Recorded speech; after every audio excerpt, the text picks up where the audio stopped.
So here we are with the Reebok Nano X4. Now you get these if you're doing heavy weight training. So heavy weight training gives you that extra support when you're using them. So I'm going to open it up now and have a look. Now I haven't had Reeboks for a long time, so it's great that I received, I got these to show you guys.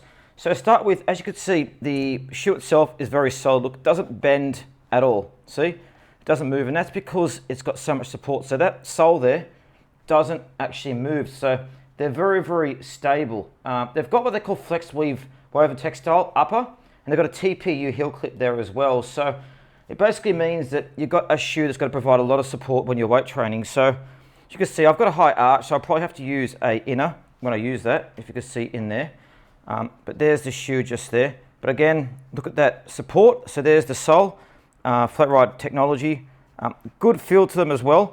But they're very, you could tell you wouldn't want to use these for running, I wouldn't say, because they don't really, you push down them, you don't really feel like you've got the cushion in them. That being said, though, they've got a big grip, so that comes to about there.